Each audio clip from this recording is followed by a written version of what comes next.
Hello, everyone. Thank you for tuning in to Real Estate 101 with Brooke Boone. I am Brooke Boone, and I am so happy to have you all to tune in with me today. So I know it's been a while since I've been here. It's like I need to be saying Happy New Year, but we're already in March, and so time is going by really, really, really fast. I think the last time I was here with you guys, I had brunch with Brooke, which was my inauguration brunch. It was a women empowerment brunch, and it was really amazing. We are going to have a brunch with Brooke 2024, so please be on the lookout for that. I have a very, very, very special guest here with me today, and I am so excited. I know that you guys can tell by the look on my face. I am ecstatic. Me and this person, we go back way, way, way, way back. And so I'm very excited. I wanted to take a second to tell you guys, the ones of you that don't know, who I am and what I do. My name is Brooke Boone. I am a top-selling real estate agent in Tennessee, Mississippi, and Arkansas, a multi-million-dollar producer. Now I'm the curator of Brunch with Brooke. I'm also a licensed mental health therapist, currently seeing clients for life coaching and some other things. And I'm just really excited today. So please subscribe, like, share, comment. I want to know who is on here supporting me. It is very important that I know these things. So we are going to get into my guest right now. Her name is Danielle. Hello, Danielle. Hi, Brooke. It is so very nice to have you here. It's so very nice to be here. I'm on Brooke's podcast, so thank you for having me. So we're just going to get into it. Yeah. And we're going to have a lot of fun today. I can already tell. So, Danielle, who are you and what do you do?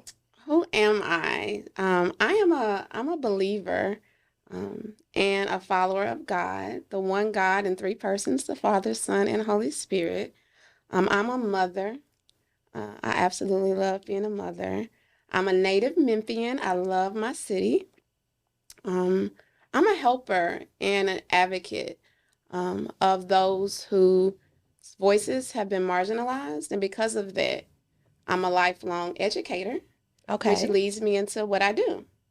So I work for a national company called TNTP, and they work to make sure that all children are on the path to academic, social, and economic mobility.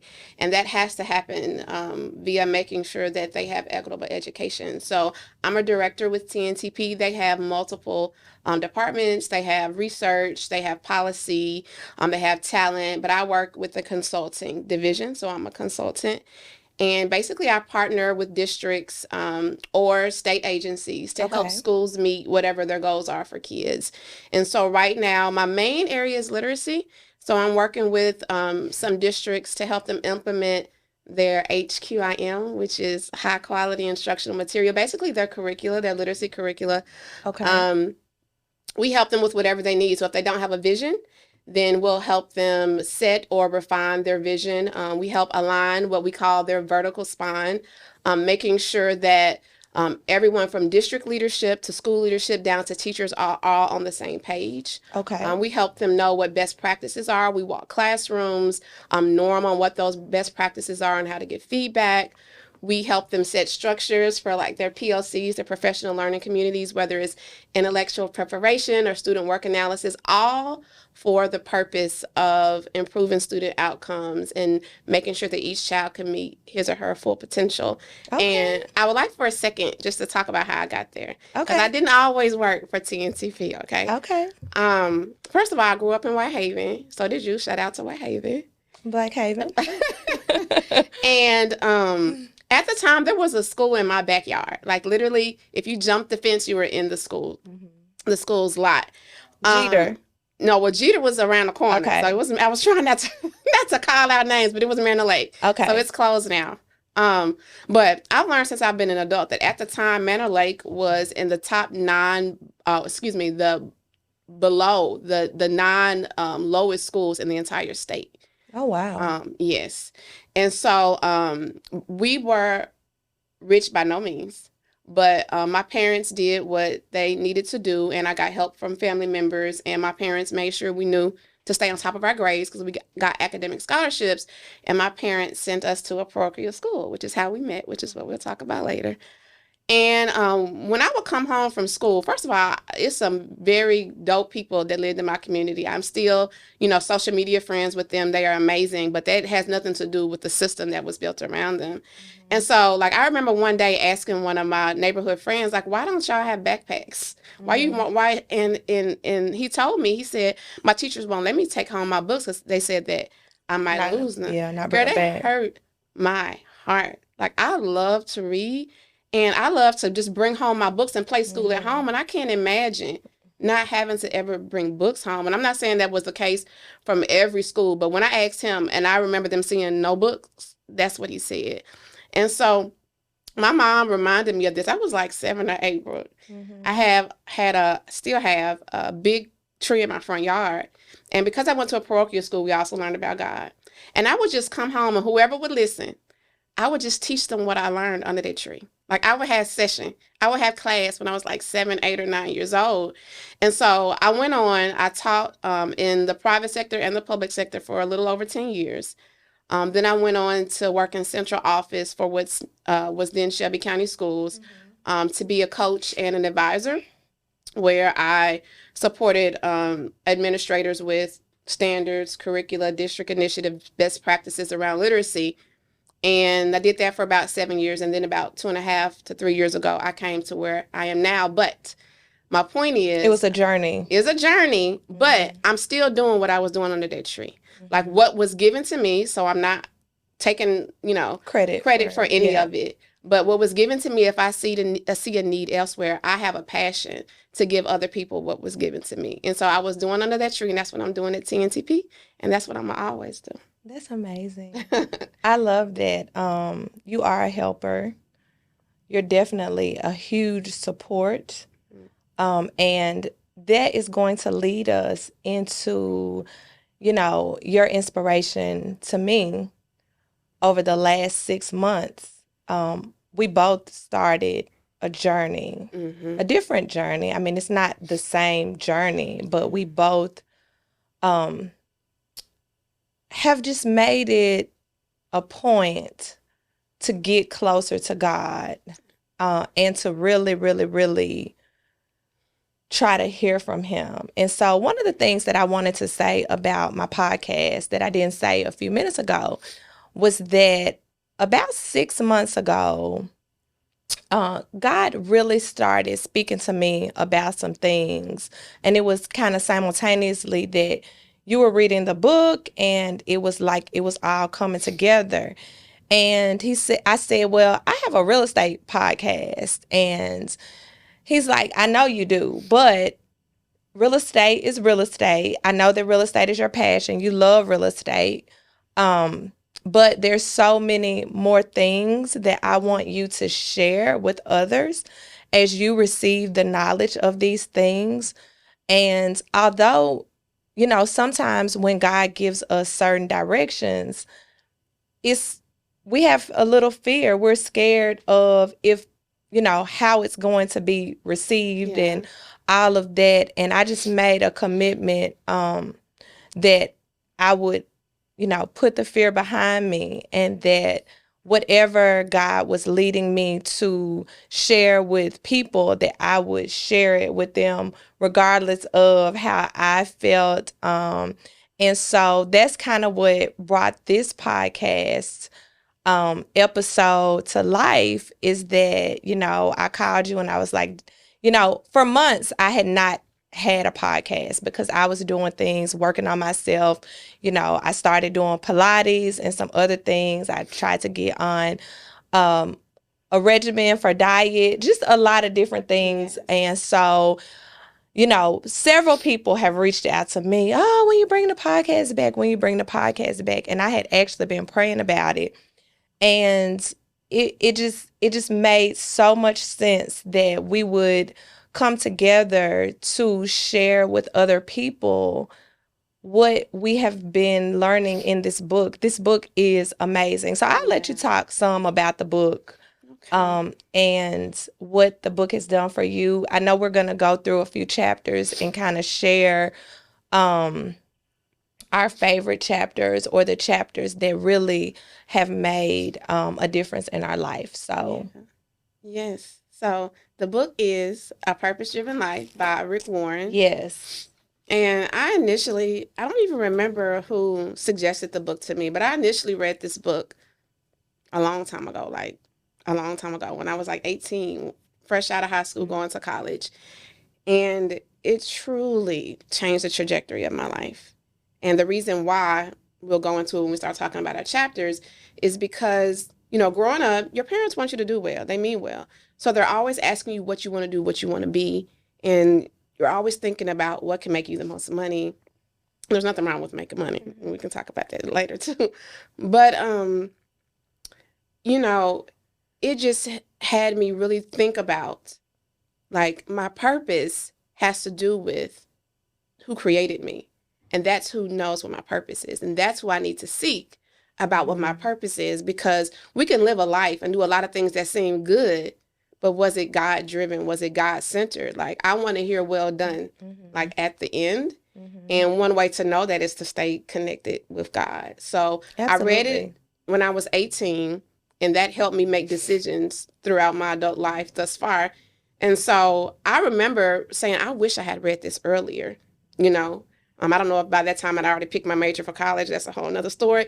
But I read it as a book study with my boys. I mentioned loving being a mother, so I have two boys, 12 and 14, and we read it last, I think, September. And even though I had already read it, so many things were just different for me because I had lived life, Some and things had happened. some things had happened, and I had experienced life, and it just some reminders of you need to get planted back in this, you need to get rooted back here, and Because so we know that sometimes things can happen that cause a lot of discouragement, a lot of heartache, and those things, instead of us, those things driving us closer to God, yeah, they have a way of driving us further, away from Him. If we're absolutely, not in a constant state of reading things like this, yeah, reading the Bible, praying, spending time with Him, asking Him to come into our presence. absolutely. So,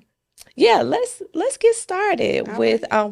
we're gonna share with you guys some of our some of the chapters in the book that have really, I think, touched our lives and made a huge difference. I mean, we are living 2024 came in with a bang. 2024 has not let up. And some of these things that we want to share, we know that other women, you know, we're at the age right now. My mother thinks that we're young, and my daughter, who's 18, thinks that we're old. So the old people think we're young, and the Yeah. young people think we're old. And we are middle aged women. Whoa. Whoa there. we, I mean, I guess. it is What what is it, middle age? What's the definition?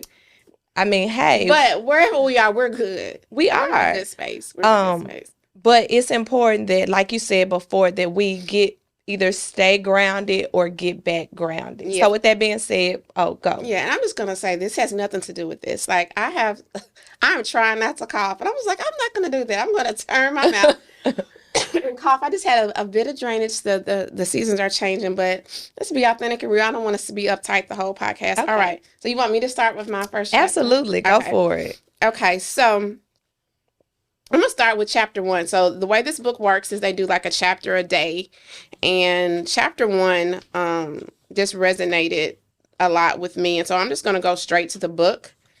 And I love at the end of each chapter they have like a point to ponder, a verse to remember, a question to consider.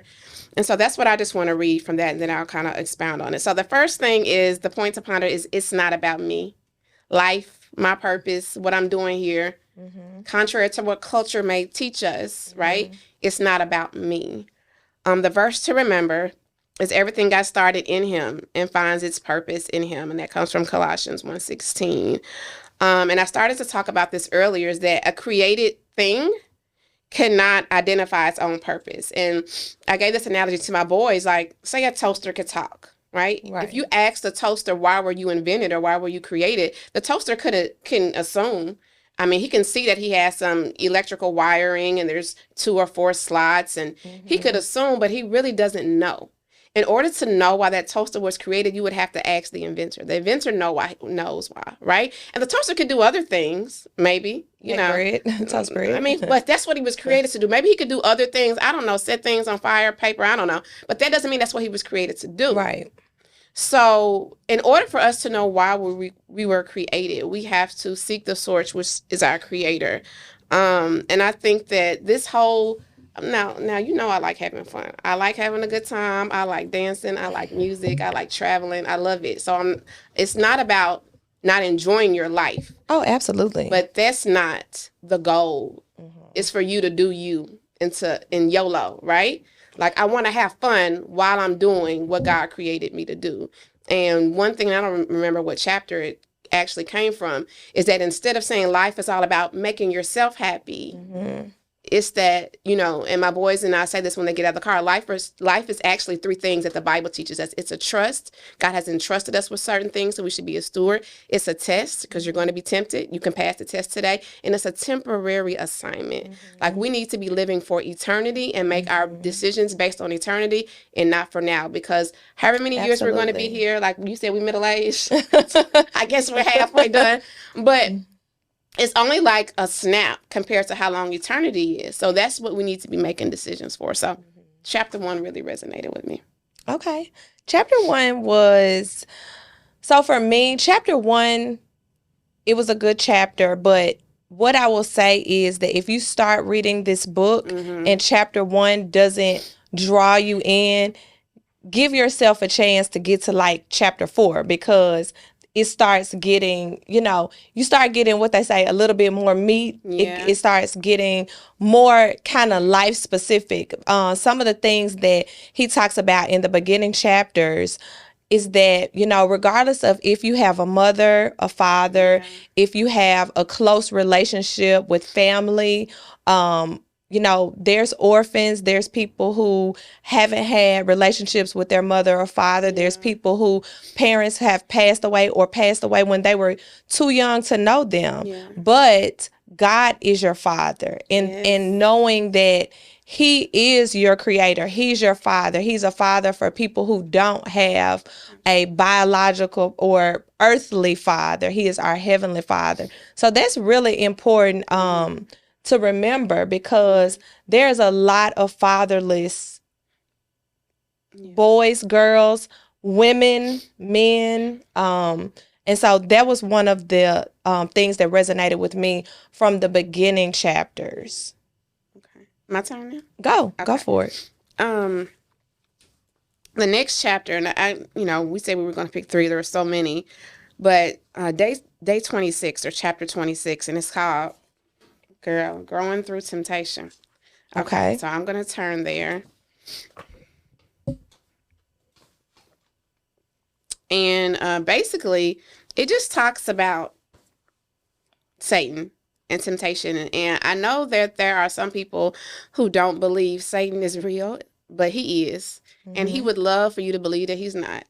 He just wants to back up in the shadows and just have you think that he's not, but he's very real. And the chapter talked about him having the same old tricks, basically the same tricks he did in the garden, in the beginning of the creation. So I kind of wrote these down. The first thing he does when he wants to tempt you, and basically he's trying to take you away from your purpose, right? He can see the light on you, right? The first thing he does is he identifies a desire in you. He's not going to tempt you with something that you don't want. Right. Okay, he knows what you want, Brooke. He knows what you like. He knows what I like. He knows what we like. And those are the things, unfortunately, that he uses. Excuse me. That he uses over and over. And it's like, even if it's your favorite 5 things, and he can't get you with, okay, he starts down here. He's like, I know, Brooke loves this blank. This. This. And he will use those things to Absolutely. keep tempting you and keep tempting you. Right. Go ahead. That's the first thing he does. And so this is the thing. We need to get his tricks down, know them, learn them. And when he comes, be like, not this time. No, right? So, okay, let me go through them quickly. He identifies a desire in you. Then he tries to get you to doubt what God's stance is, right? He tries to get you to say, now, did God really say? That's what he said to Eve. Did he really say that you weren't supposed to eat? Did he really say that you were going to die? So he tries to get you to doubt. Did he really say not to go there? Did he really tell you not to be around those people? Did he really tell you to stop seeing the person that you're seeing? Is that God? Is he really telling me? Did he really tell you that? Come on now. This is not that big of a deal. Right. Right? And he tries to minimize it. That's not in the book, but that's just from my personal experience. He tries to minimize, let's just call it what it is, the sin. He tries to minimize it and make it seem like it's not that important, okay? What? No. Okay, it's 4 steps. Go to your steps, and then I have something. So come on. He identifies a desire in you. He tries to get you to doubt what God's stance is. That's why we got to know God's word. So when he comes, we can do what Jesus did in the wilderness, be like, nope, because this is what the word says. The third thing he does is deception. He offers a lie to replace God's truth. God tells us that he's the father of lies. He is a liar. But what he does is he sprinkles a little truth in it, so he try to confuse you, right? So he told Eve, like, you're not going to surely die, like, you're not going to drop dead this day. But she did, like, from the moment she bit the apple, like, they did start to die, that they were supposed to live for eternity. And then he told her that you're not going to die. God told her that she was going to die. So he tells you, no, you're not. Right. It's not going to be that bad if you just do this or do that. Like, you're not going to go to hell, which it does exist. You're not going to go to hell if you do this. Just have fun. Live your life YOLO. Right. He tries to tell us that what God said is not going to really happen. As long as you're not hurting anybody else, it's going to be okay. I'm just doing me. Just do you. That's not going to really happen. And then something that was brought to my attention the other day, and I didn't even realize. Anyway, let's go to step 4. It says, it's not a step, but the next thing is it's on me, right? Once the enemy tempts me with those things, I have a choice. Like, am I going to go through with my thoughts, my desires, my temptations, my feelings? Am I going to lean into them? Or am I going to lean into what I know God told me to do or not to do and what was going to happen because of it? So that's the choice. And then the chapter talks about wise planning to reduce temptation. So now that we know what the enemy does, you need to think about, absolutely, when am I most tempted? When are you? And let's keep it real. So one thing that I'm working on, I always try to be a better mom to my kids. I try not to, like, yell and raise my voice, but it does not always happen that way. So, like, I ask myself, like, when am I most tempted? It's in the morning.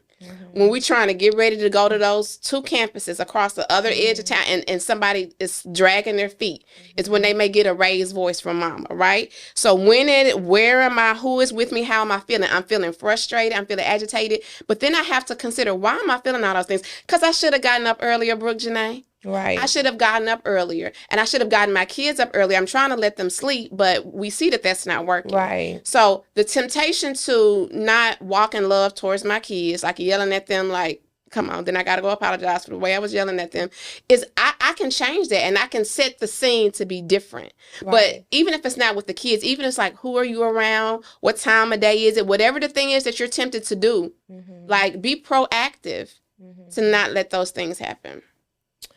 So, trusting God completely means having faith that he knows what is best for your life. Yeah. And that is one of my notes, from some of the earlier chapters in, and we're going to talk about this, but I know that this is something that a lot of single women right now are, I would say, dealing with. I had somebody to tell me recently that if she was married, she would have somebody to take care of her, meaning like when she got sick and things like that. Yeah. And so I heard Jackie Hill Perry say this. She is phenomenal. Yes. And she said, just because something is natural, it doesn't mean that you need it to live. Yeah. The only thing that we do need to live is God. Come on, bro. And so I just wanted to share that because I know, and we'll talk more about Yeah. that. But I know that a lot of women that are our age, maybe they're divorced, or some have never been married, never had children, and it's like, I'm gonna just call it what it is. The devil will send counterfeits. Mm. And this book also talks about that for everything that God has, Mm-hmm. there is a counterfeit. Mm. And so, my prayer for all of the women that are feeling lonely, and I don't want to get too off track It's from what you were okay. It's talking just about, us. but that are feeling lonely, left out, like they've been forgotten. God has not forgotten about you. Yes. And He wants us to seek Him with our whole hearts.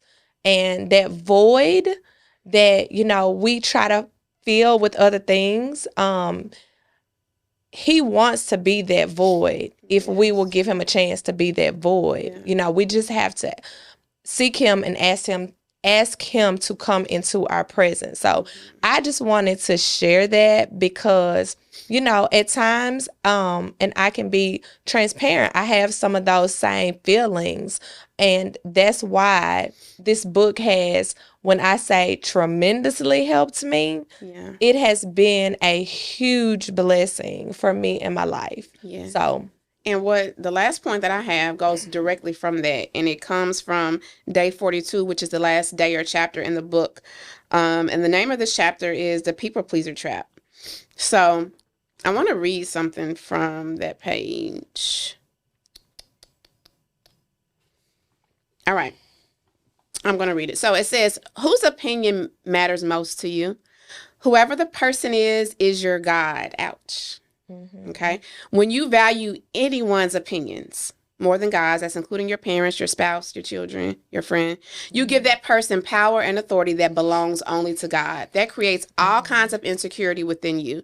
On the other hand, when God's approval matters the most to you, it sets you free from insecurity because He will never reject you. Now, when I read that when I was 18, that did something for me. When I said that this changed the trajectory of my life, it gave me this type of confidence because I got this personal relationship with God, and He spoke to me through written word, through, speaking to my spirit. And I was very sure that I was where He wanted me to be in life. Because of that, I'm not going to say I never cared about what people think, but that was so low on my totem pole because I had the confidence of knowing that God was pleased with what I was doing. And so that wasn't my struggle when I read the book this time. But let me tell you what has been, okay? God said, no, Danielle, don't say, oh, you've passed this. He was like, I want you to replace opinion to desire for you. So this goes to what you were saying about women. And I think that it's part of how we're naturally made up, but doesn't mean because it's natural that we need to stay there, right? Like we want to be desired. absolutely. Right? And it could be through multiple things, but especially women are looking for a significant other. And this is even if you're married. You should not desire your spouse to desire you more than you want God to desire you. This was a whole, God had to shift my mindset because I'm like, what, God? So let me read it now the way He told it to my heart, something that I needed to work on when I read it when I was 42. Okay. He said, who do you want to desire you the most? And I said, oh, Lord. He said, whoever that person is, Danielle, that's your God.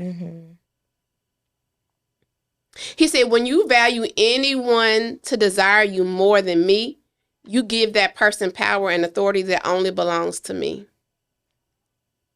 That creates all kinds of insecurity within you, Danielle. On the other hand, when my desire of you matters the most to you, because let me pause there. God desires me. He desires you. He desires all of us. He taps on us in the morning to try to wake us up, but He's a gentleman. He's not going to shake us. A lot of times we may roll back over and go to sleep, but He desires us. He wants to spend one-on-one time with us. He's given us His word. Like He desires to have a personal relationship of friendship with each one of us. So He does desire me, and that had to resonate with me. So He said, when my desire of you matters most to you, it's going to set you free from all insecurity. Amen. Because I'm going to never reject you. Amen. Never. Amen. Never reject you. Amen to that. Amen to that. That is, I mean, that's powerful because, we deal with all kinds of rejection. Yeah. So I do want to talk about rejection for a second. Being in the field that I'm in, as a real estate agent, you are constantly up against feeling rejection. And something that, Rick Warren taught me was that God will never reject me. And so, you know, there's a lot of buyers, there's a lot of sellers out there. But what's meant for me Yes. is going to find its way to me. That's right. And so I don't have to manipulate situations. We don't have to, women manipulate situations to make men fall in love with us, Right. so that we, are whisked off and live happily ever after. I truly believe, and I will be honest, before reading this, Excuse me. that's okay. I did not have that, you hear that phrase, Right. but I really did not, it did not resonate with me now the way that it does now. It's in my heart, and I actually believe what business, I'm supposed to get, I'm going to get it. Yes. What relationships I'm supposed to have, I'm going to have. However much money God wants me to make, I'm going to make it. Yes. There is nothing and nobody that can stop what God has for me. Right. And on the other hand of that he talks about in the book, that if something is not meant for you, it doesn't matter what you do, you will not get it. Yeah. And it's like, it goes back to what we were talking about before, because what you were saying was for you. It's in the Bible. God says if he opens a door, no man can shut it. Absolutely. So if it was shut, really the only person who can stand in your way is yourself, right? So it's like, do we believe God or not?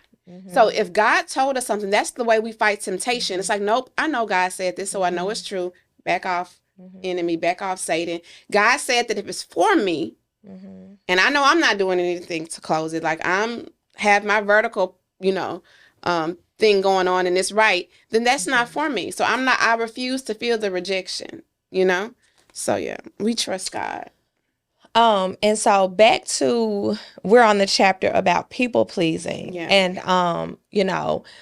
I will admit that same confidence that you've always had, I have not had that. And I have struggled for the majority of my life, to be honest, with people pleasing and wanting people to like me. So listen to this, guys. The lie is this: if I can just get everyone to like me, then I'll be happy. But that lie will only make us miserable.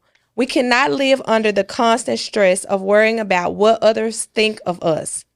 The Bible says too much honey is bad for you, and so is trying to win too much praise.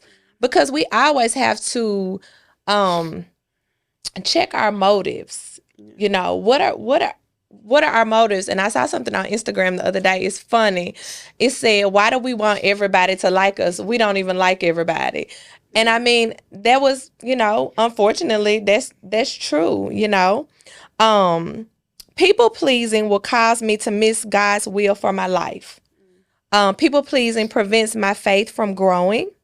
People pleasing leads me to other sins, and people pleasing causes hypocrisy. People pleasing also silences my life message. And so people pleasing is a trap. Yeah. It's a lie. It's because it has no foundation. Going back to approval, we are searching for God's approval. We want God's approval. Yes. There is a chapter that I was convicted of. You talked about that and what God spoke to you, but there's a chapter that talks about gossip.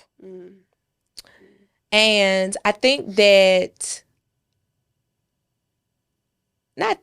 I know that I have partaken in gossip. And I'll say that it's not purpose gossip. It's not like, oh, I am, being malicious, calling somebody to talk about somebody. Yeah. When I say that I have participated in gossip, what I mean is that in surroundings that I have been in, people have gossiped and I have been there in support of the gossip. Like, I think that's something that I can give you, some praise for. I think that you're very good at cutting off gossip and not participating in it. But I will say that I used to struggle with that. And that, like the book says, people pleasing can make you, have do other sins Yeah. because of not wanting to say, hey, I really don't want to gossip about that person. And actually, God hates gossip. Yeah.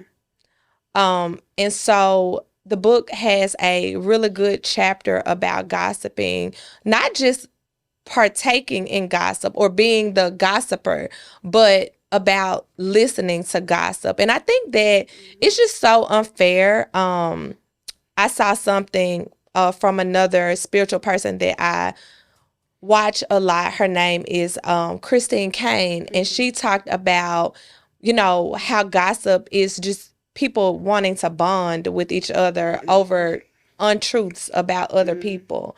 And so God hates gossip, and I am proud to say that that is something that I am being, delivered from participating in.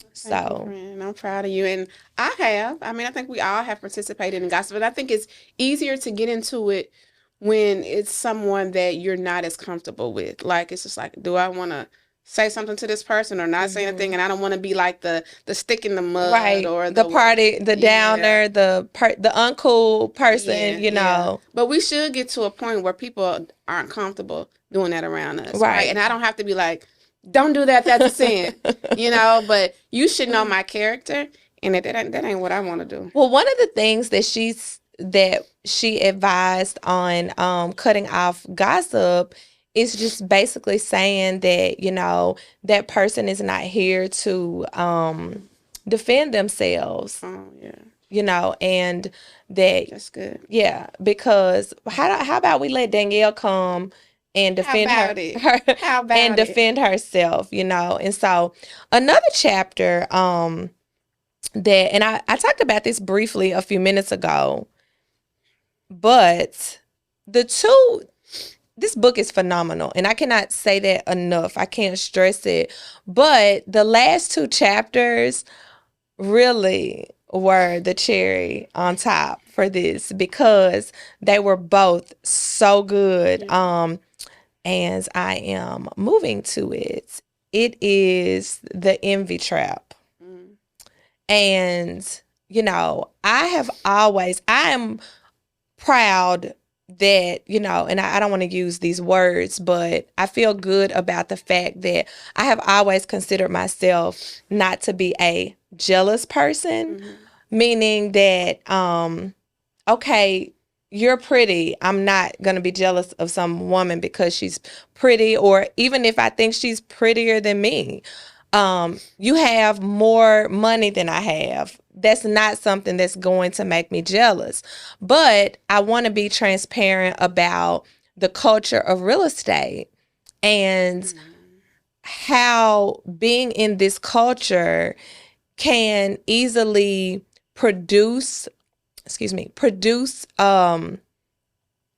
envy because it is a productivity culture. We are constantly comparing our sales Yeah. to other people's sales. And so that means that if this month, Danielle, if you were a real estate agent, you didn't sell anything, and then you hop on social media and you saw that I sold $1 million of Mm. sales, it's what it, if you're focused on that and you're not um in a good place spiritually, Yeah. listening to God and what He says about you, you can easily get caught up in, you know, those feelings of rejection, those feelings of feeling inferior, Yeah. feeling like, what's wrong with me and my sales? Why can't I, produce $1 million a month. Why is this person over here producing $1 million a month? And so I found myself, and a very good friend of mine named Danielle Alicia, she said, I think you're putting, that day you told me, you said, I think you're putting unnecessary pressure on yourself. And I think in reading, the book and some other things and just realizing that I was putting unnecessary pressure on myself, because I know that every day I get up, I do my best, I service my clients, I care about my clients, I really work hard, but if I'm meant to produce 5 million in June, then I will produce 5 million in June. If it's meant for me to produce 200,000 in June, then I'm going to produce 200,000 in June, and I'm going to be thankful for that 200,000 instead of feeling like that's not enough, or that, why did this person get it and I didn't get it? And so I do want to share some specifics from this chapter. Okay. You cannot fulfill God's purpose for your life if you envy the lives of others. God distinctly shaped you for a life unlike any other. To attempt to be what you weren't created to be always leads to frustration, fatigue, and failure. Yeah. It only becomes a problem when we resent how God made others, reject how he made us, and start envying what they have. You miss your purpose and lose your joy at the same time. The worst part of envy is that it's an insult to God. It's basically like telling God that what he made in me or you is not good enough. And that's an insult. There was something else that I wanted to share, and it was about pride and envy. And while you're looking for that, I can add on to what you just said. Like, the reason that what you're producing as far as like being a real estate agent is what God wants, is because of that secret sauce, right? You are tapped into God, you're seeking him, and you're getting up and working your tail off and doing your best every day, right? So I don't want people to be like, oh, if it's for me, it's for me. Now you got to get up. Yeah, absolutely. That's what you do, right? Absolutely. Yeah. So I can't find it. I wish I could, because it was so good. It was about what people pleasing is and what envy is. So I think I may have it memorized. So envy is saying that I could be happy if I could just have what somebody else has. Yeah. And people pleasing is saying I can just be happy if these people like me. Yeah. So basically, it's like put all of that into God, all of it into Him. So I guess you guys know that this book is amazing. I can't really. Can I add one last thing? Go, girl. And I forgot to talk about it when I talked about chapter 1. Okay. So many people are like, we talked about, doing what makes you happy, and are like, okay. And even this book talks about you tap into your purpose, and your purpose isn't necessarily a career or one thing to do. It's a constant seeking God for what he wants you to do next. Absolutely. But it's to tap into what makes you happy and what you're most passionate about. That works sometimes. I do believe that God gave us passions and desires for a reason, but that's not always what he wants you to do. There are some places that you got to go where really nobody wants to go, right? Because there are people there. It's all about helping other people. Right. There are people there that needs to be helped. So it's not always about what you're good at. And I always go back to like the example of like Moses in the Bible. He did not want to lead those people out of Egypt. He kind of begged God, I do not want to. He was like, I can't even talk good, God. And God was like, you can do it. And he was just like, no, I can't. He was like, all right, I'll give you Aaron. He'll speak for you. So even if it's not a gift or talent that you think that you have, God does that often. He will use people who don't have a gift and a talent in an area, or you're not passionate about that. But he was like, no, you're the one. I need you to do it and you to go. So you can't even always rely on what you want to do or what you're good at for what God wants you to do, because sometimes his plans are not our plans. We have to stay tapped into him. That's a very good, I mean, that's a very good point. And, you know, we're not proclaiming to be we didn't read this book and get perfect. We're and, still on a journey. you know, we're definitely still on a journey. But God really spoke to me and wanting me to share this with you guys. For me and Danielle to share, you know, what we had learned. And I'm hoping that, you know, something that we said can resonate with you. This book is a great read. Like I've said this before on Facebook. If there's someone who wants a copy of this book and can't afford it, I will mail you a copy. That's how strongly I believe that it's life-changing and powerful, and that God spoke to Rick Warren, allowing him to put these words together for us. So that's very admirable. Thank you, girl. So we are going to move into our next section of today's episode. Can we just say this, that we will go out to eat and just have random podcasts ourselves. Oh, yeah. We just tape ourselves talking. That's just what we like to do. We do. And so this is a blessing. So we're going to put our books to the side for a second.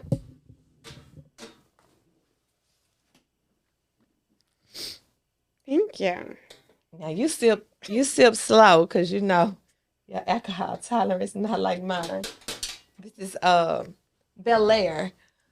So let's put my mic back close. Let's get into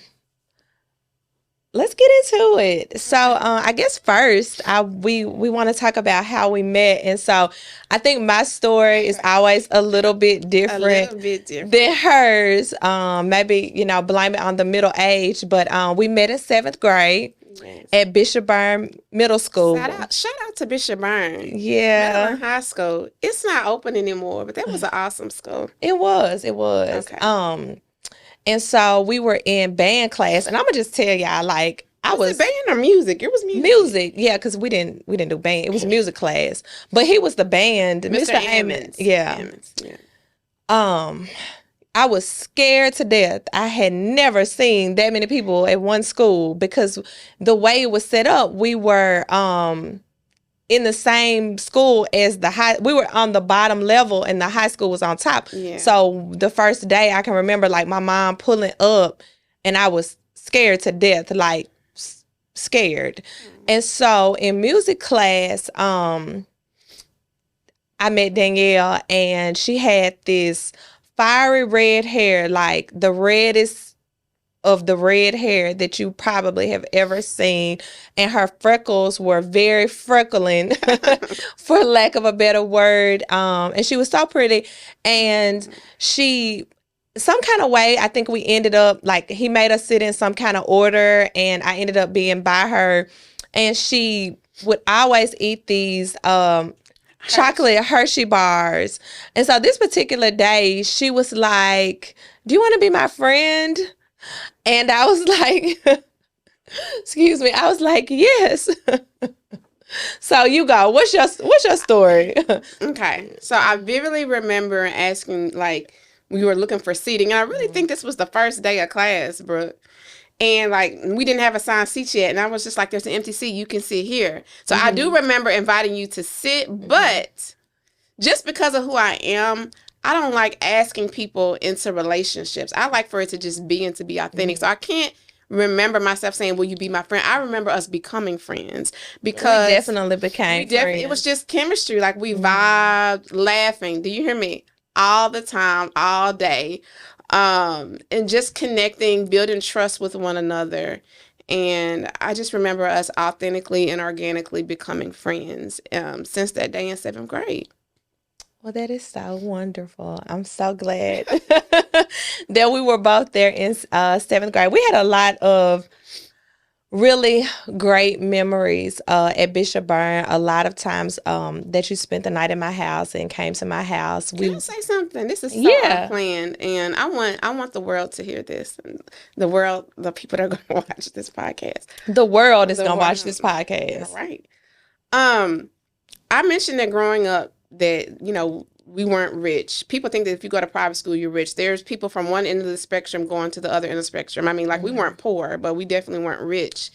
And you talked about spending that over your house. I just remember thinking, oh my gosh, our house is so beautiful. And the clothes, like, people now, will ask me about help them find clothes, but like, you were the very first person that I looked to because of your style and your clothes. Even like the makeup that you wore when we started wearing makeup, because the clothes, first of all, I wore a uniform every day. So, I mean, you did too. And the few clothes that I had were hand-me-downs either from my sister or from my big cousin. So I never really had an identity of what my clothes were. So when I became an adult, I really enjoyed being able to pick out my own clothes. But I remember looking at Brooke, was like, oh, and I just remember admiring your style. So you were really my very first style icon, lady. Well, you're such a style fashionista, baby. You are like, so that that's something that Yes. I never knew. Do you remember when we went to, was it the Southern Heritage Classic? And listen, And we were running because they started shooting. but Is that before what you're then, talking we about? went, oh, was it no, it was the Southern Heritage Classic, and we went to pick out outfits together. Mhm. We went to the Limited, the one, I don't know if it was in Saddle Creek, but you got like a black long skirt. I'm trying not to cough. Excuse me. You got like a black long skirt, and I got a brown one. You Okay. remember this? Mm-mm. And you got like red and black see-through top, and I got a brown one. And then we got shoes that were like, and then we got a sack purse. You got like a black sack purse, and I got like a brown I remember one. the purses, but Listen to me. That's what I'm trying Go. to tell you. I Okay, still go. had that purse. Do you really? She Still- doesn't. I This still have girl, that purse. she doesn't get rid of clothes. Like I've heard, she Well, it's just good quality, and I still can use it. Yeah. I have stuff that I've had for literally like 20, 30 years. yeah. Yeah. So, I do remember the silver outfits. Do you remember those silver matching outfits that we had? They were identical. I don't know. I think we may have bought them from the Limited or somewhere like that. But we're on a picture. I have it at my mom's house. We're at like the 8th grade dance, and there's another friend. She's in between us, and we both have on red lipstick, and we Girl, have on these what? silver shiny outfits. With But no eyebrows, one arch. They were bushy. But listen, I do remember those T-shirts that we got done at the fair with our faces on them. oh yeah. Oh, and what was your name? Didn't we get our nicknames on those? Girl, I don't Da- remember. Cookie, Danny Red. You don't remember that? So, we go way back, like way back. But even though we go way back, we have had a couple of separations through our friendship. So when we were in 8th grade, what year was that? It's over 30. Well, we were 12. Yeah. So now we're 42. So over I guess the 30-year friendship, we've had two separations. And I think one time it was Danielle's time to separate with me, and then one time it was my time to separate with her. And I don't really have a lot to say about those. I just want to say that you have always just been such a really, really, really great friend to me, that even during those times, I never felt the need to discuss you or talk bad about you, or because I knew that, tell your secrets, or, I knew that you have always been a secret keeper for me. And I know, like, I would never believe somebody if they told me that you told them something, because I just know that it wasn't true. People would always, try to ask questions around it. But, and so I just want to say that having a 30-year friendship is not easy. I mean, when it's two people like any relationship, I mean, you go through things with that person. There's times when that person needs you more than you Yeah. need them, and then, there's times when you're busy, there's times. But another thing that I wanted to kind of give you kudos, and just people look at me sometimes kind of strange when I say my best friend, but you really are. And I mean that with I have other friends that are my best friends that I'm Yeah. really close with, but you are my friend that no matter what, you're going to show up for me. If you have to rearrange your schedule 56 ways to show up for me. And it's always been that. You have always been there consistently throughout my life with that. I was telling Bailey the other day that I was like, you don't even realize how many times you went to Bolivar, or you or you Wait a were minute. or you were just with Danielle. Like, even if you had something to do, you would be like, well, Bailey can come. She can ride with us to here. And so, she was little, so she doesn't have, a memory of that. But it has literally never been a time. You even drove to Chattanooga. I won't say with who, but you came there to see me after a surgery. You came to my college graduation. I mean, you're just that friend for me. And I just I don't want us to get emotional with it, but I really appreciate having you in my life. And I know that you were God sent to me. Well, okay. Why did you do that? You did not plan that. Okay. Well, um, I appreciate and value your friendship so much. And even in those times of separation, I missed you and loved you. Like, I'm gonna always love you. And I would tell God, I miss Brooke. Like, I miss her. To be able to have that person who gets you, who you don't have to do all this explaining to, my history, what's going on with me. You can tell when something is off with me. To be able to have that in a person, and I have that in you. And so I value it a lot. And I thank you for your friendship, for That being is my so friend, girl. sweet. And I'm going to say one more thing about friendship, and then we can move on. But the other thing that I really love about you is that you're always willing to tell me if I'm right. And you're going to tell me with love when I'm wrong. But you don't just leave me out there, you know? And it's been situations like these last 6 months. It's like God definitely knew I mean, his timing is perfect. And when we kind of are in doubt, that's one thing that we should remember, that his timing is perfect, because so much happened over the last 6 months that I think we just both really needed each other. Yeah. And it was just his timing. It just worked out perfectly without, I think, either of us manipulating or trying to make something happen. It was just very organic. And so I appreciate that. We laugh a lot. Laughter is really good for the soul. And Yes. when you are around a person that you can be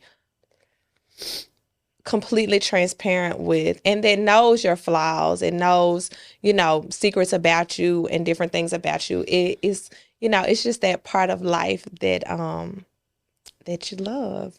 So we're gonna move on, and I guess that covered kind of forgiveness. Did you have anything that you wanted to say about that? I just think life lessons for me is forgiveness is in addition to forgiving the person, it's also for yourself. Like, holding on to unforgiveness hinders your relationship with God, and it hinders you from being able to hear from Him. It hinders things coming to you that were meant for you, and you don't have to accept a behavior to forgive someone. So I think that because Jesus died and forgave us, that we owe it to everyone to forgive them. That doesn't equal accepting behavior, but definitely forgiving them and not holding grudges. Absolutely. And something else I wanted to say about that is God has forgiven us a lot more times than we'll ever have to forgive somebody else. Yeah. And so that, when I heard that, it put a lot in perspective for me Yeah. because I'll admit, I'm a bit of a grudge holder, Um, because I take things so personal because I love so hard. And so when someone does yeah. something, and I Yeah. try to be so nice to people, and sometimes, going back to people pleasing, they just don't perceive it that way, and it's very Yeah. hurtful for me. But thank God for forgiveness. Absolutely.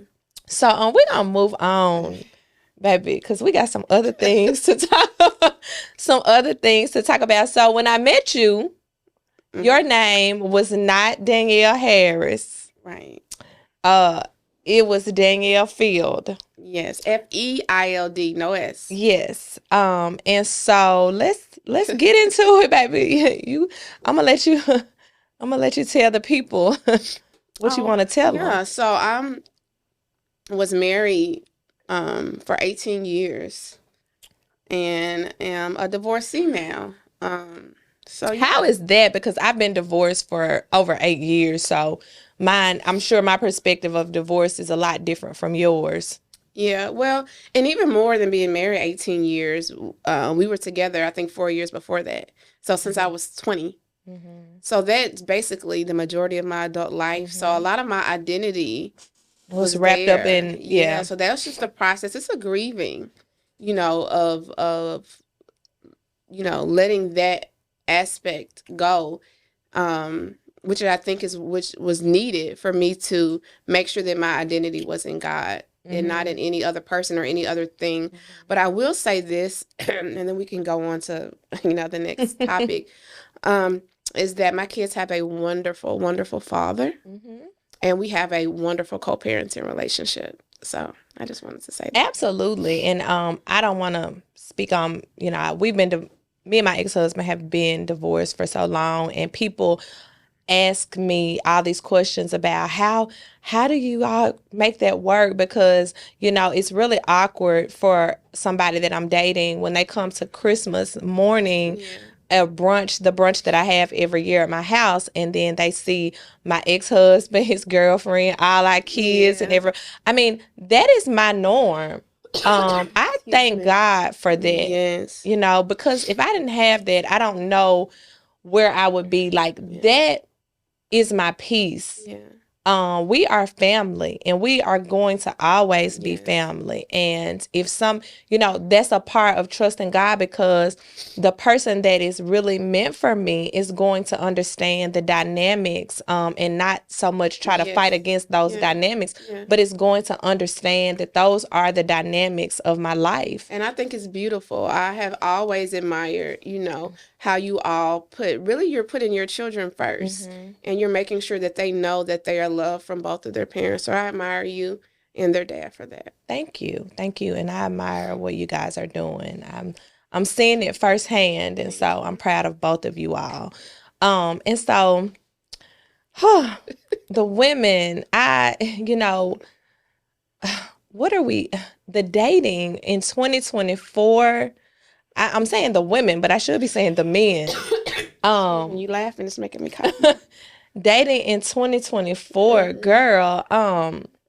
Social media. I Let me say this before we get into this, but my daughter, I realized one day that her generation, Mm. And she's 18. she's 18, her generation has not ever really known the time without social media. Right. That is scary. That is Yeah. scary for me as a 42-year-old, Yeah. like, to never have lived. So, this is a good book for teenagers too, because Absolutely. they need to find their identity, and their identity is not on social medias. Mm. Because if I scroll on and I feel like I am a person that has, good confidence, Yeah. for the most part. You do. But if I scroll on social media for too long and I'm engaged in constantly it and I get comparing. wrapped up in it, I mean, it can do something to your mind. Absolutely. So that's not where I was going with social media, but I did want to share that. But where we are gonna go with social media, and I'm gonna let you, because every day, every other day, you text or call me and say, "Hey, girl, what do you say about social media, the inboxes?" You're like, what is happening? I put her on the spot a little bit, but y'all get it. No, just be transparent. What is going on?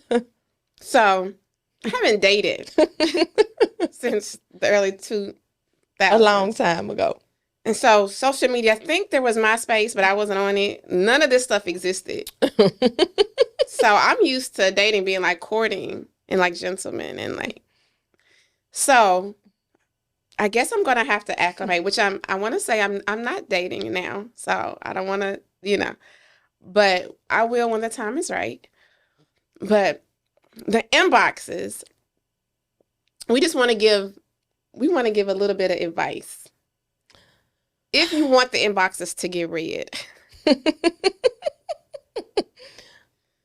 okay. If you want a lady with standards. So first of all, what are you going for? Okay. If you want a lady with standards, the inboxes have to read that. Like, good morning. Let's talk about the good morning. Just the good morning. Please don't tell me good morning, beautiful or gorgeous. I don't want that. I don't like that. The good morning, period. Nothing after it. That's something that you can send me. That's something that somebody who I have an intimate relationship can send me. That's something my father, my sister, my children can send me. If I don't know you from a can of paint, don't just inbox me good morning with nothing else behind it. Because it's not going to even get read. Excuse me. What I'm just saying is, if it's good, like, act like you're not on social media. And how would you introduce yourself in person?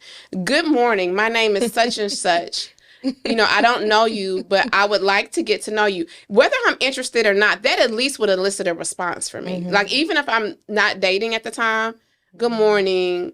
Thank you for approaching me like a gentleman. I'm not dating, but I appreciate, your candor or whatever. That will at least get you a response. If you are saying something off the wall, like, how old are we? Like, I'm not, like, this is what people have been going through? I'm confused. I'm saddened. Don't be sad, friend. It is sad because it's just like, are you really looking for a partner? Because no. I'm like, who would respond to these things? And so sometimes they're unbelievable. And that's the things that I'm sending to her. But this is what I want to say. Okay, go. I want to say that men have a very hard job of approaching women. That's setting yourself up to what can feel like rejection. Right. But we already discussed it's not. But that's hard to do. So I'm not knocking any men from approaching women, because if you're not approaching me, I'm not talking to you anyway. Right. So, absolutely. So we don't want you to stop doing it. It's the way that you're doing it. It's the bait that you put. I hate to say bait because we're not fishing, but what you put out is what you're going to attract. And if you put out bait that's for people that don't have standards, you're not going to attract people that have standards. So I'm just asking them to reconsider the approach.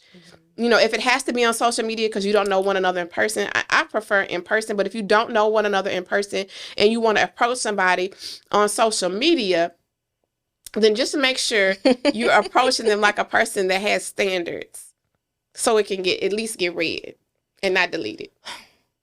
What have you experienced, Brooke, Janae? So I just, I don't really respond to a lot. But I feel bad because it's just like if you don't have to feel bad, because most of the time if you go on their profile picture, they're on there with a woman. So a lot of times these people on social media are not even available. And my advice to anybody that's, trying to date, I always say, do you want to buy a house or some property, or you got some property to sell? So I should say, do you have a school district that you need support? Absolutely. Or do you have a grant that, something, I don't know. But it's very disrespectful. It's very disrespectful to the woman that you're with. It's very embarrassing. Just here recently, I mean, it is. I know I'm speaking truth. Like, you're trying to approach me. You have a girlfriend. You don't know if I know your girlfriend. You don't know if I know other people that know your girlfriend. Here recently, I was somewhere and somebody said something. And then I look on their Instagram and they're married. And my first thing is, why don't you tell your wife that you're interested in dating other women? Because, I mean, it's ridiculous.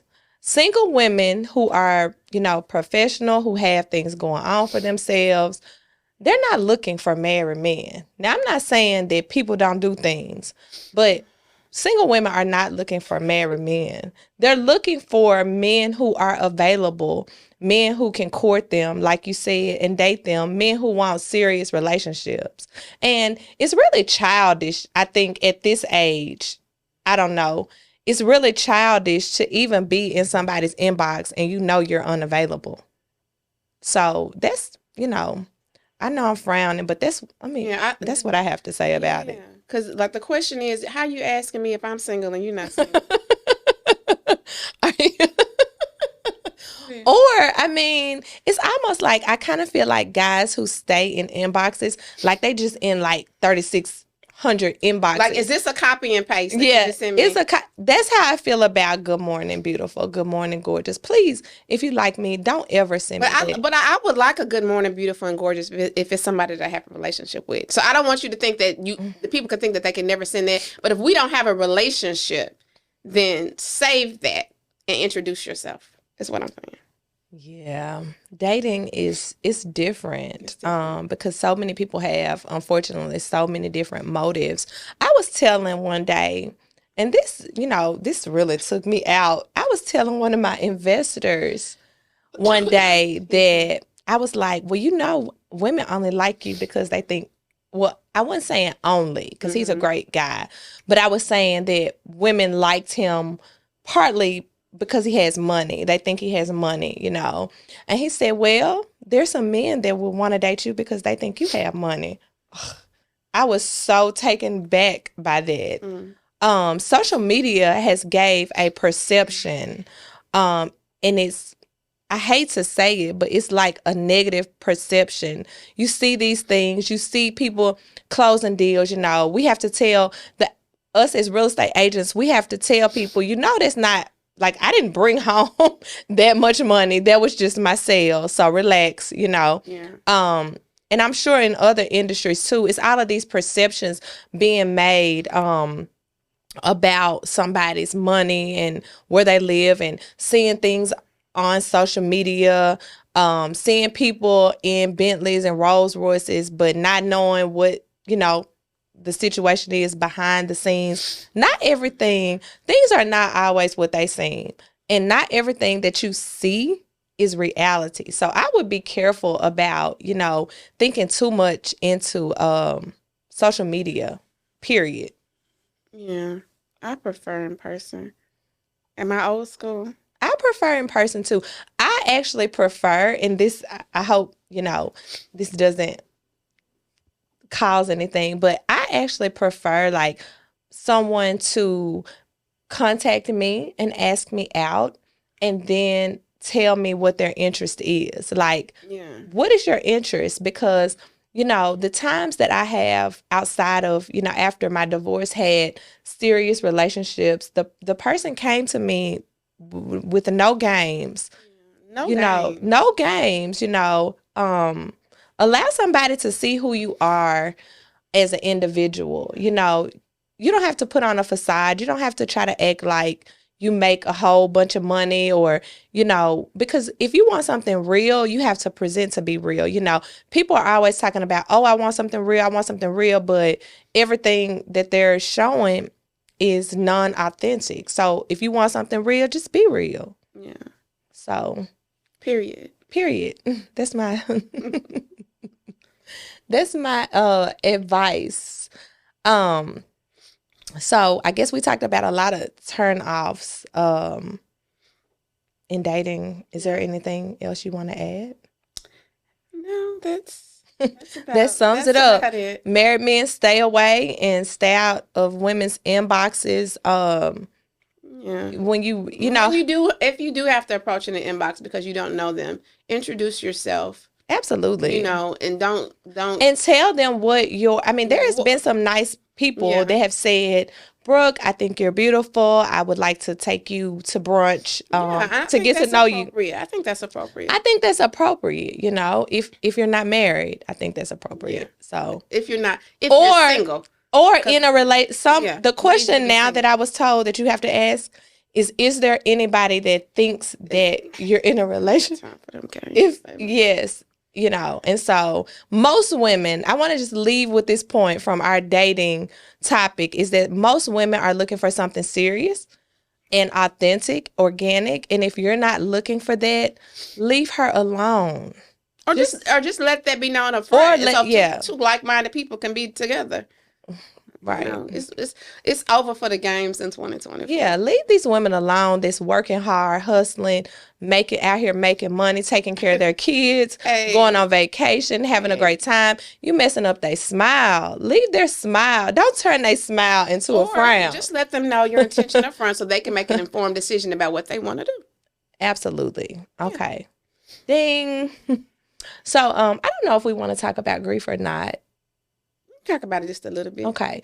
Because I think everybody handles grief differently, and I don't particularly deal with grief. That's a trauma area for me that I kind of shut off. Okay. And so I did want you to share some of your experience. Oh yeah. I think what triggered me into this journey that at the beginning you talked about we were being on is I went through a period of a lot of grief. Mm-hmm. And it was just a week ago, I was thinking about, there was 1 year in particular in my life that I went through so much grief. And I think it was 2017. Mm-hmm. And at the beginning of the year, I was married at that time.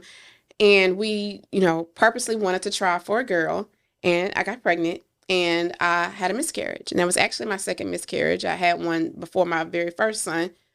But women don't talk about that a lot. Mm-hmm. That's traumatizing to have to deal with everything that goes through that, along with that, not being able to put your finger on exactly why did it happen, you starting to feel guilty, just the process of it happening and how long it takes sometimes. It took me weeks. That whole process took me weeks. I went to work while it was happening. Nobody knew. I think I told one or two people at the time, but I was going to work while I was losing my baby.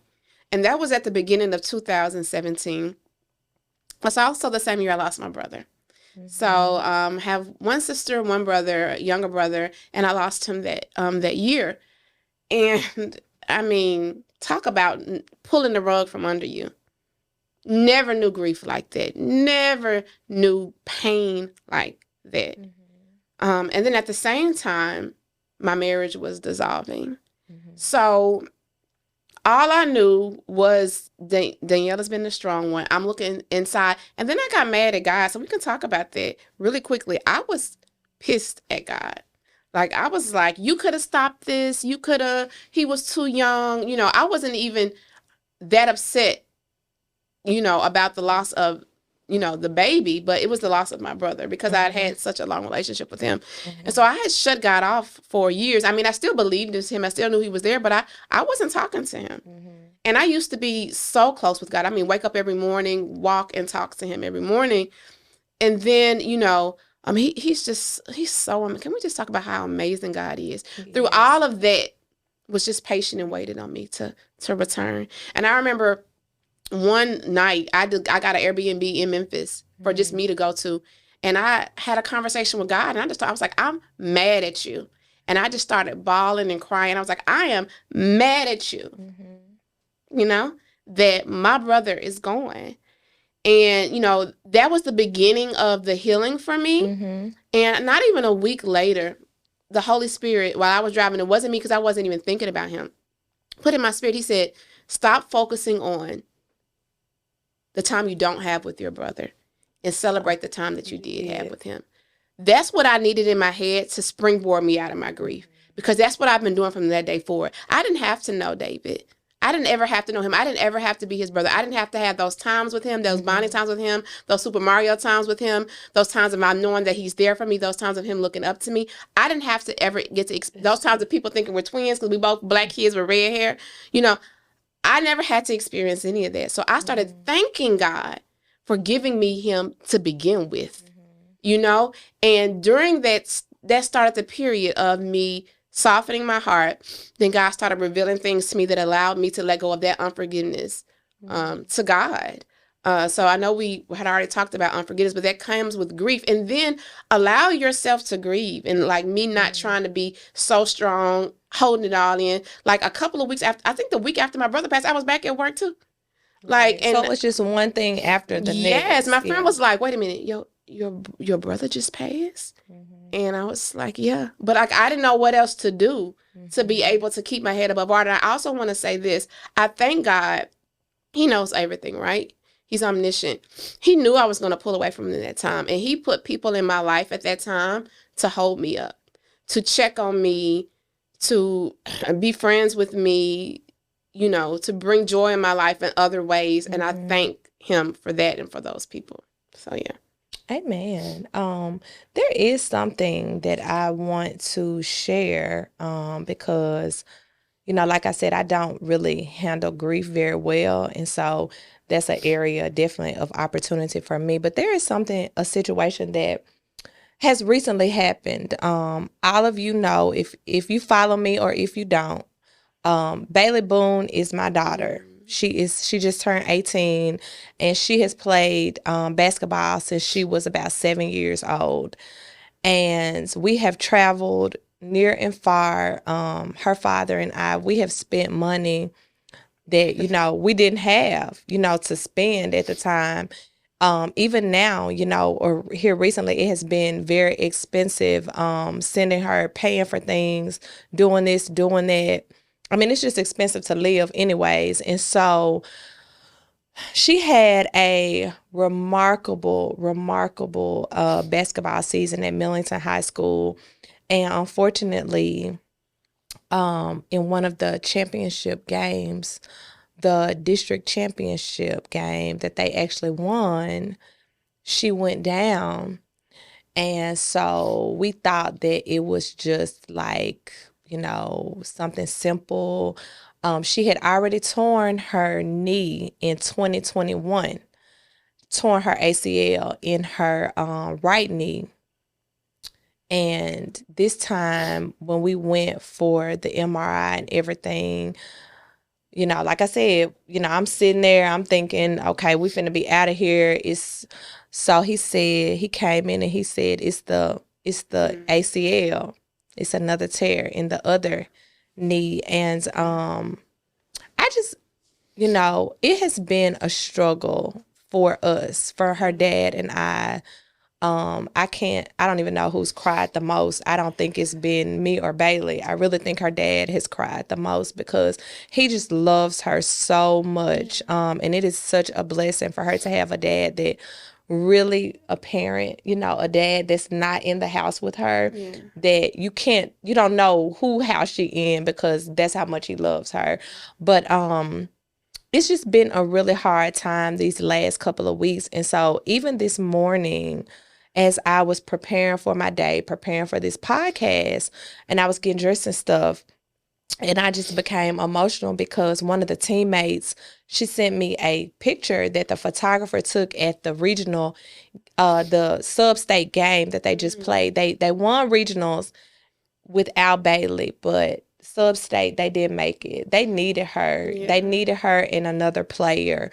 But she sent me a picture of me cheering because everybody at Millington knows that when I'm at the games, I'm screaming real loud like a maniac, like I'm crazy.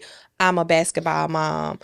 And she sends me this picture of me, and I'm yelling, and you see my excitement. But Bailey wasn't in that game. I was actually yelling for Bailey's best friend after she had made a 3-point shot, and I was going crazy. You can see my excitement in the picture. And when she sent it to me this morning, I just became tearful. I was just crying because I feel so sad that she's not getting to play a freshman year of college because she will be out.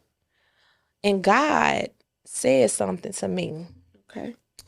He said, but she's here with you. And there's some people that their child is not here with them. Yes.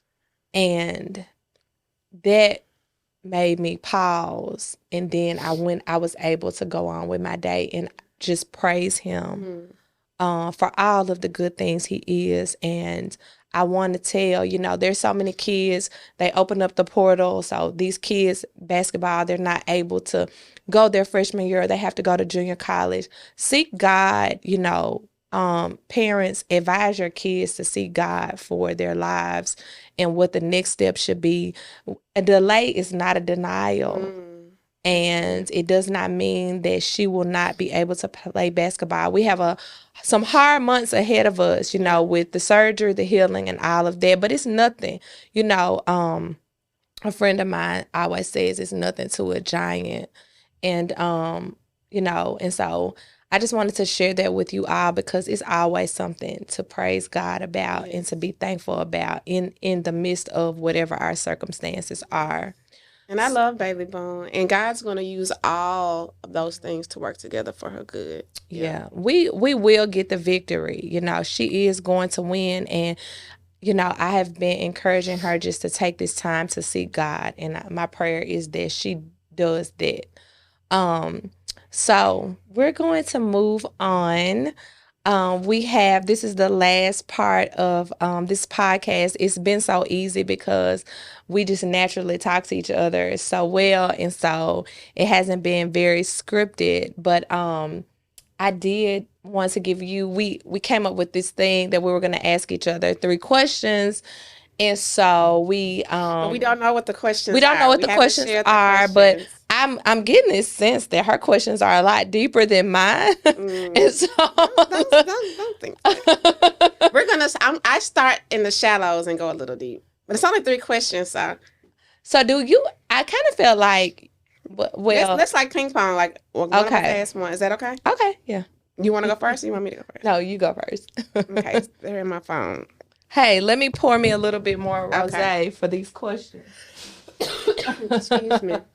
And I apologize for coughing on your podcast. It's okay. Would you like more or you're good? No, I'm good, girl. I'm good. Guess y'all know which one is the alcohol. You are not. Just kidding. Okay. Are you ready for your first question, Brooke? Yes. I think, is this right? Is my mic right? Okay. I think it's great. Like I said, we're going to start in the shallows. Okay. All right. What's your favorite thing to wear? I feel like I should ask you this. My absolute favorite, I don't know how PG this is. Well, everybody knows. No kids watching this podcast. Everybody knows that I'm a bit of a person that doesn't really like clothes. So I guess my favorite thing to wear would be nothing at all. But if we're going to talk about my favorite thing to wear would definitely be jumpsuits. Okay. Jumpsuits are my favorite thing to wear because my torso is short, but my legs are real long, and most jumpsuits are kind of high-waisted. Yeah. So it gives me a little bit higher of a waist, and I just feel confident, beautiful, sexy in them. My legs are long. I'm tall, and I have learned to embrace the things that God has given me. There was a time I can remember middle school was very awkward for me, and I didn't particularly enjoy being tall. And now I love being tall. Yeah. I really love my body and who I am physically. And so you're gorgeous. Thank you. Thank you. And so you had your questions memorized? Yes, it would be jumpsuits. That would be my answer. So my first question is, you ready? I don't know. Describe the perfect date. These guys gonna be inboxing you for this date, but go for it. The perfect date? Yes, the perfect date. I think I'm a pretty simple girl. Okay. Not saying I don't like nice things, but I think I'm a simple girl. I love to eat. I Okay. enjoy eating. Let me not put love on everything. I enjoy eating. So I enjoy quality time. Mm-hmm. So I think spending some time together with a good meal, whether it be at a restaurant, whether it be at a home, whether it be a picnic, I think I would enjoy some good food and Okay. some good conversation. I love some good conversation, Brooke. What we talking about? Like that's really like what are we talking Right. about? If we can't have a good conversation, you've lost Danielle. Sorry. Okay. I like that. Okay. So I wait a like minute, I'm that. not finished. Okay.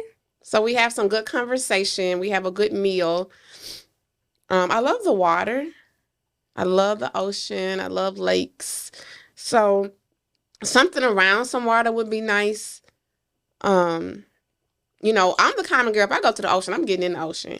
So I'm gonna have to have some braids, some faux locks, or something because I'm getting in the water. I'm not I'm gonna sit on nothing wrong with this because it's probably I'm gonna Yeah, sit on that's the me. beach. No, I'm getting That's in the me. water. I'm swimming. I'm seeing how far I can go out on the sandbar Mm-hmm. before I drop. I'm doing water sports. I'm on the jet ski. That's me. Mm-hmm.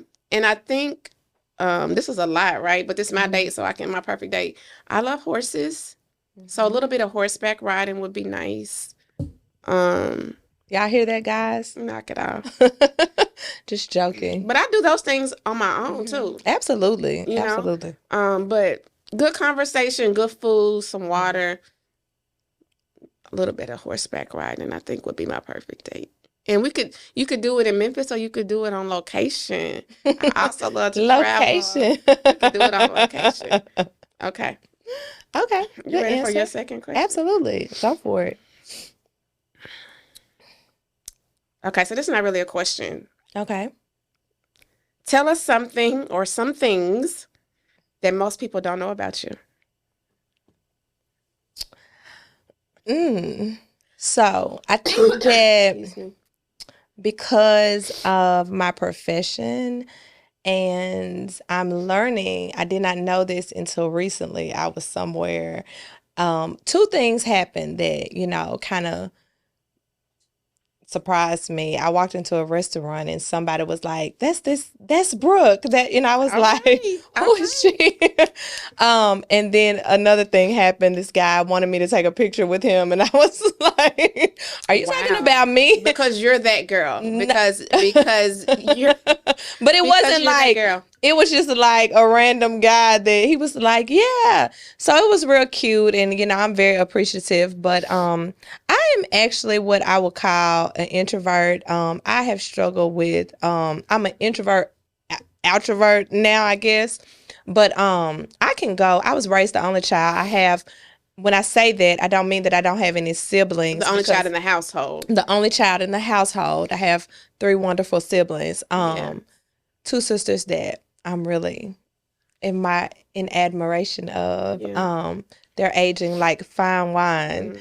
But anyways, so I was raised as the only child, so I spent a lot of time alone. Mm-hmm. When at different periods, and I actually can be in my house for 2 weeks. I don't have to see a human being. Like Mm-hmm. I don't have to go anywhere. Like I'm not a club person. Most of the time when people see me out, it's because not most. I'm gonna say all. It's because someone else asked me to go with them, Or it's like something for work. or something for work. Yeah, but definitely a homebody. I definitely enjoy being at home. I'm a bit of a nudist. I like not having clothes on and just I love reading, Mm-hmm. wine. Um, Baby, what was the question? Oh, people thinks people don't know yeah. that. What are we talking about? Movies. I mean, Yes. these are things that people don't know because I really get the impression that people think that I'm outgoing, like Yeah. more outgoing than I am.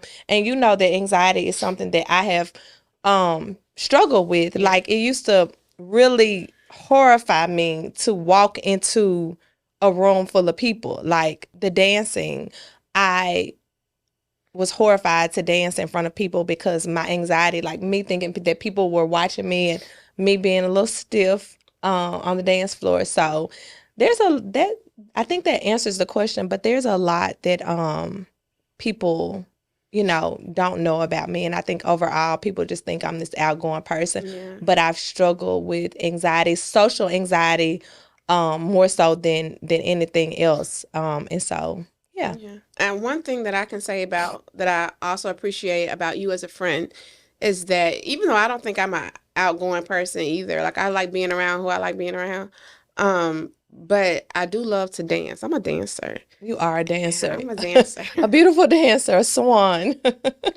And when I would want to dance, even though that wasn't your thing, you would go out and dance with me.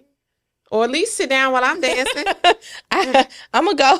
I don't know how many, I'm gonna do a two-step here or there, but Yeah. yeah. So thank you for dancing with me. You're Dancing welcome. dancing in this thing called life with me. Thank you. You're welcome. Okay, You're it's your welcome. turn, right? Yes, yes. Is this the second question or This is third? the second question. So my question for you is, I know How that did you memorize these, girl? it's 3 questions. Oh my gosh. It's not that hard. My second question for you is, if you could go anywhere in the world, where would it be? Wow. I can't name just one place. Okay, name 2 or 3 Okay, let me name it in that you general. haven't been. So first of all, I love being around our people. I love being around our people. I love being around all people. So let me not say it, but I love being around our people. Just the swag, the personality, the culture. That's why I love Memphis so much. The Like you can go to other places. Memphis, I know we have things we need to work on. Don't I know we do, but you can go other places. You're not gonna feel Memphis somewhere else. Like we just have this culture that you can't find anywhere else. But so that being said, like sometimes I tend to travel to the same places because I love the vibe so much. Jamaica is one of those places. But I would like to go to some other Caribbean islands. Like I can't just keep going back to Jamaica. Right. But I will go back to Jamaica. I love Jamaica. I love the people there. I love the culture. So other Caribbean islands would be one. I recently went to Africa. I went to Africa last year and I visited South Africa. I want to go to other countries in Africa. What I really want to do is do that DNA test to find out like where what tribe my ancestors came from, and I want to be able to visit that country in Africa. But there's so many places I want to go. Where's the place like Belize? I want to go to Tanzania. That's in Africa. I want to go to Zimbabwe. So I'm thinking about places who have beautiful water. I love the water. I heard Costa Rica has black sand beaches. Joshua just sent me, my son, just a random text today talking about some. Can I go? Maybe I don't need to say it. But anyway, he wants to go on this class trip. I won't say how much it costs, but it's to Iceland. And I was just like, I want to do that for my kids. Like, I want him to be able to go. It's next year. And so I was looking at the itinerary, and one of the things is to go to a black sand beach. I said, Mama about to go with you. I'm going. Mama about to kill you. No, I'm not going to kill you about, but Mama might go with you. So, yeah. Those places with some nice beaches and water. Okay. I can dig it. Okay, so this is your last question. And I told you that we were going to start in the shallows and go a little bit deeper. You shouldn't be scared. Let me get another swig of this air.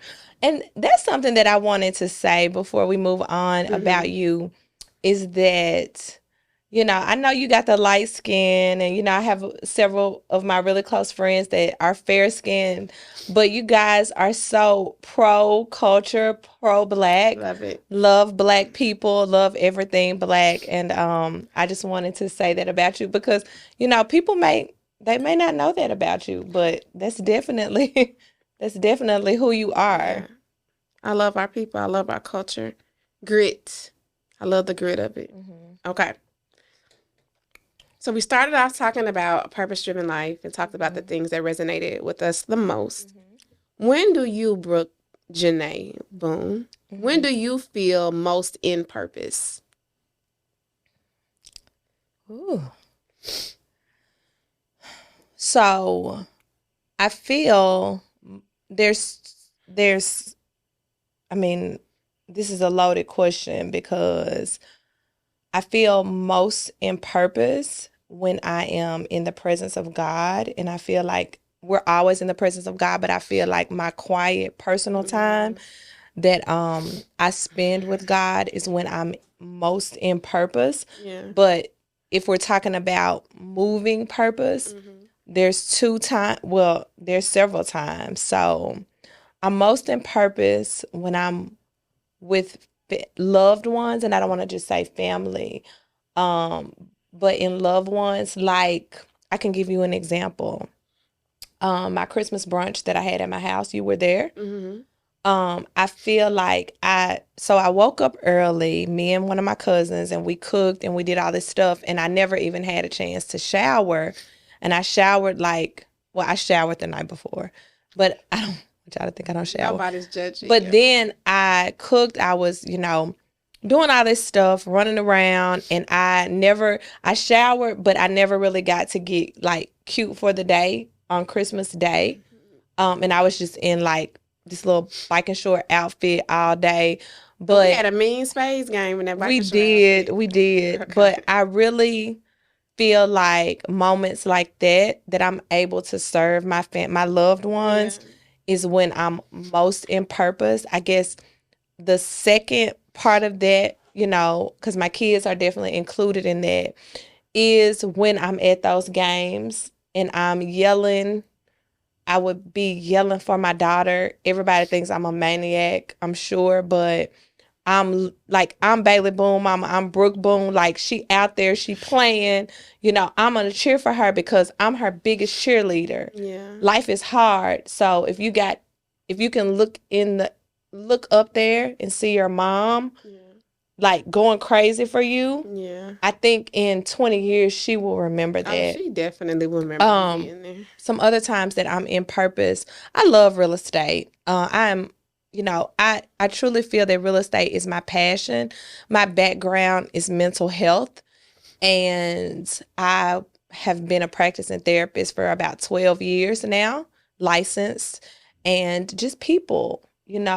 Sometimes I'm in the grocery store and I'm in there for like 10 minutes talking to somebody on aisle 2, and Bailey is like, Mama, what are you talking about? And so that's just those. I think I'm most in purpose. There's one, there's something that I left out, and it's my parents. And I think the older that I get and the older that they get, some of the things that I used to probably would complain about, I'm very thankful about. I'm thankful, when they call me and they say, my TV doesn't work. Can you come and fix it? And it's like a matter of doing an input, or just different things concerning them, because I realize that they're just not gonna be around forever. That's just the reality of it. And so those are the times that I feel like I'm most in purpose. Yeah. So my question is not in that direction. My question is, because I just see you as, you're a God-fearing woman. I see you as my beautiful friend. Like I was telling you the other day that, your confidence is so admirable to me. And you even, like, you always have had a way, and I don't want to get tearful at the end of this, but of making me feel so confident and so beautiful and so accepted. And so I just want you to tell the people, when do you feel the sexiest? How you go from crying to that question? It's a real question. When is it? Do you need another? Let me cough and She coughing, she drinking, and she gonna answer this question. Okay. I feel the sexiest when one of my favorite songs is on. When I like the way my hair looks. I'm just being real, honey. And I don't have to be with somebody else. I can be. But usually I'm dancing. And I'm dancing. I'm looking in the mirror, honey. I love me a nice spot that has a mirror because I don't care who else is there. I'm looking at me. But if I'm with somebody else, I'm looking at them. But if I'm not with anybody else, I'm looking at me dancing because I love to dance. So I enjoy fashion. So I could have a great outfit on or not, and yeah, I'm dancing, I'm vibing, and it's an extra if I'm with someone who another beautiful soul. Yeah. But I can do it by myself too. Okay, girl. Okay, girl. Yeah. This is really like, I don't know. My hope and my prayer is really that someone somewhere is able to pull something from this episode, because this, like I said, there's going to be so many that I do that, I mean, I can't help but to talk about real estate. Like, real estate is just in me. It's going to be mentioned. But like I was saying, there's so many topics that I will be, my guests that will be coming on, that we will be talking about. I have some great guests scheduled for this year. It is a blessing when people actually start calling you saying, "Hey, I want to Yes. come on your podcast. When are you going to have another one? Why hadn't you had one?" And and I want to say this, that I am proud of myself, and I don't really care if my episodes have 500 viewers or 5 viewers. My goal is just to get the information out there, the things that I know that I need to be saying and sharing with other people, other women. I love women. That's why I did Brunch with Brooke, Yeah. because of my love for women and really wanting to empower women. It's hard, sometimes, women do things to other women that is not right or not fair or not nice. But I think for the most part, we all, and I'm speaking of women, we want to feel accepted by women. We want to, be liked by women. We want to go around other women that are doing similar things to us. And even if they're not, if they are wanting to get into, some things, we want to be encouraging and empowering. And that's what Brunch with Brooke was. Yeah.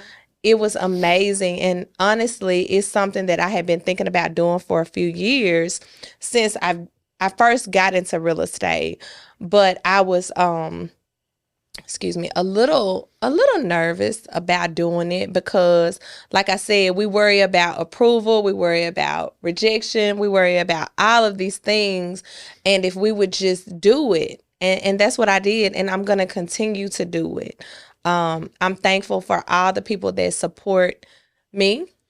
I'm so happy and thankful, and I feel so blessed that we were able to do this, because never in my, imagination, my wildest dreams, as they say, that I thought that we would do something like this, because I just didn't have it in my foresight, or in my plan. I'm just thankful. I'm thankful that 2024, that I'm here. I'm thankful for all of my family, my clients, my kids, but I'm just thankful for, more than anything else, I am thankful that God is allowing me to have a renewing of the mind, Yeah. because it all begins in the mind. The Bible says, so a man thinks he is, Yes. and I'm just happy.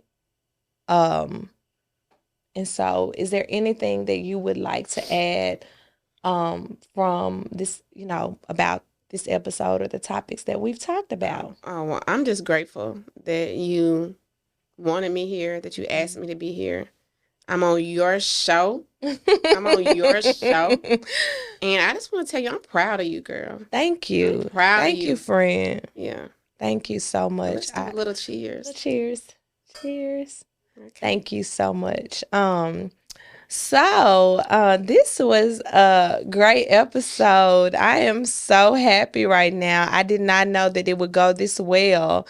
I should have known, but that little bit of that pokes you sometimes. And I'm just so happy. I want you guys to do me a huge favor. Go on my YouTube page.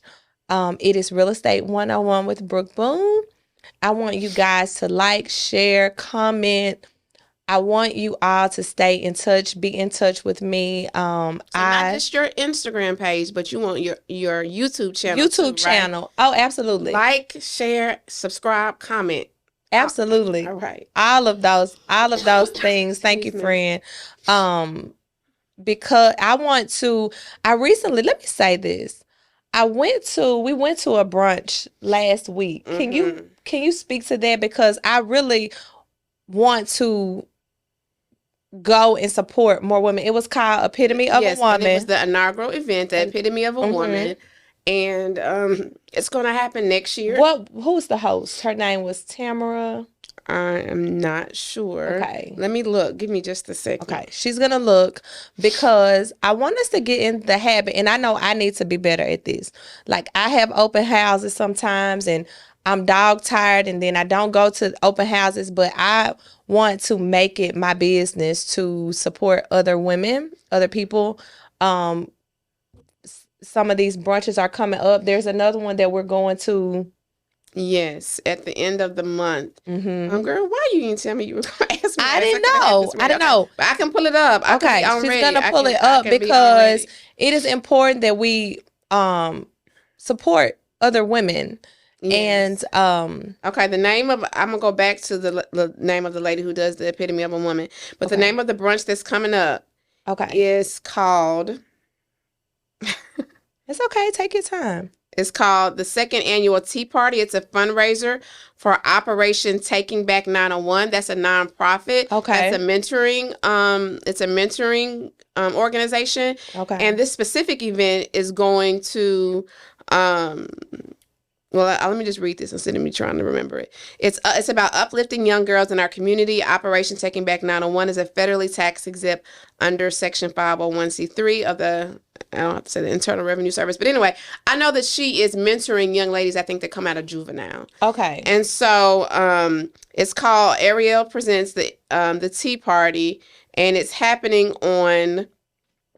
Give me just a second. I'm going to tell you. It's happening on March 30th from 1 to 4 p.m. at the Enchanted Tea Lounge on Cleveland. Okay. And maybe we could put a link to it under. Yeah, we will do one, and we will also share the Epitome of a Woman. I think it's important. Let's grow these numbers. Anything that's positive, I am all for it. Like I said, God hates gossip. And so instead of, sitting around gossiping about other women, let's participate in something that a woman is doing that is positive. Again, Brunch with Brooke 2024. Yes, be there. We are planning it. It is going to be spectacular.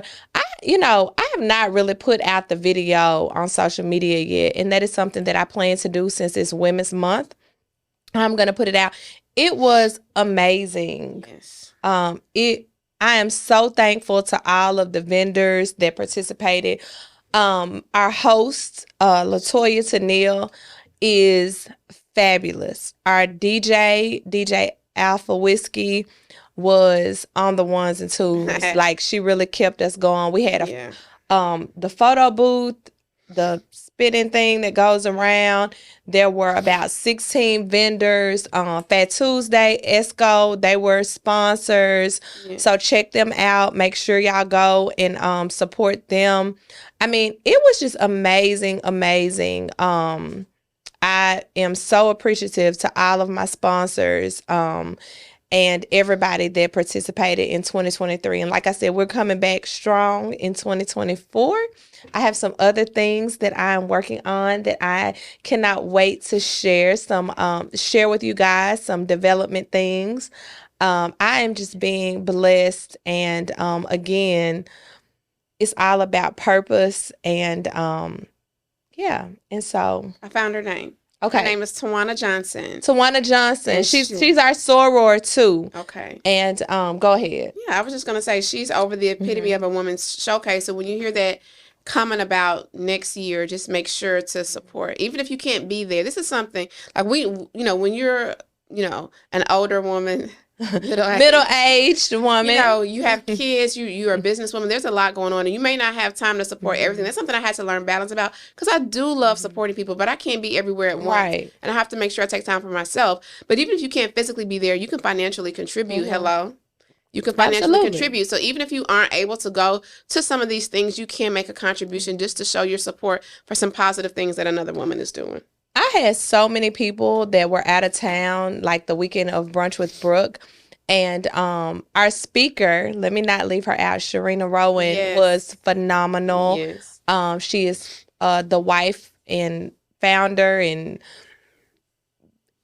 all the things, Black Girl Magic. They have a new business open too, Esco. Yes, Esco. I talked about that, but she is wonderful. And their Black Tax Expo for 2024 is coming up, and I will be there. It's in Miami. It's in Miami, yes. So I had so many people there that they weren't able to physically come because they were out of town or whatever. But I got so many people that bought like 4 or 5 tickets, and I was able to donate those tickets. Venues are expensive. Food is expensive. Everything is expensive, we know.